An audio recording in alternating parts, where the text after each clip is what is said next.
આ જો મેં કર્યું તો એ જો કેટલો ખર્ચ કરીને કર્યું તો આ ક્લિપો બને અંદર નાખી દીધી. આ જે છોડ છે જેને બાંધવો પડે એવું હોય એના માટે આ પ્રકારની ક્લિપ આવે છે. જો આ છે દાખલા તરીકે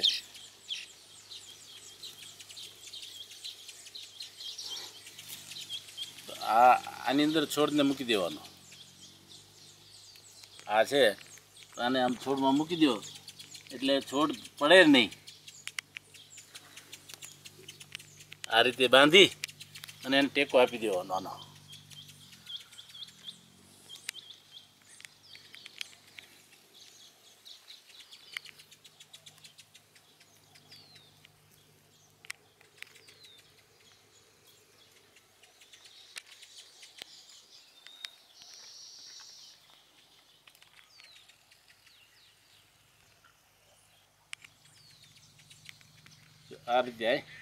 આ રીતે આપી દઈએ ને, જો આમાં જ્યાં ન આપી શકીએ ત્યાં જો આમાં પડી જાય છે.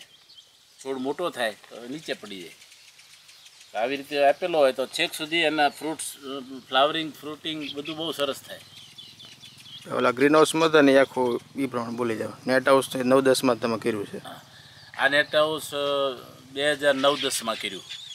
અને નેટ હાઉસની અંદર મેં પહેલી વખતે મરચી કરી, ત્યાર પછી કાકડી કરી અને બહુ સારો ઉતારો આવ્યો. અને હેલ્થ એટલી બધી સારી ક્રોપની રહે છે કે એનું જે ગ્રોથ છે એ બહાર આઉટસાઇડમાં જે ગ્રોથ થાય છે એના કરતાં ઇનસાઇડમાં ગ્રોથ બહુ સારો થાય છે.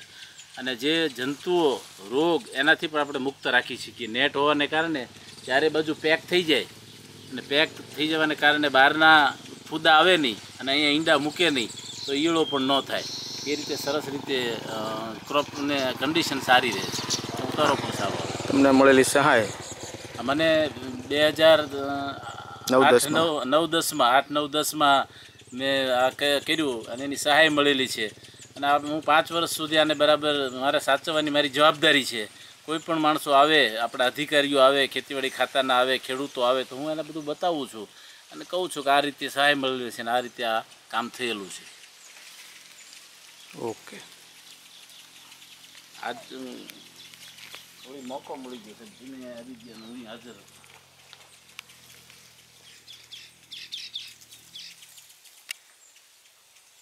આ એક છોડનો ફોટો લો, આનો વિથ દોરી સાથેનો.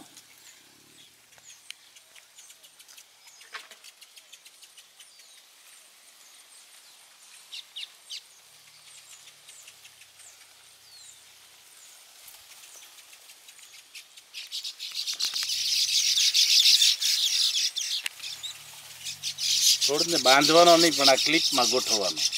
આ ક્લિપ છે આમ ખુલ્લી હોય આપણે અને છોડ ખુલ્લો રહે.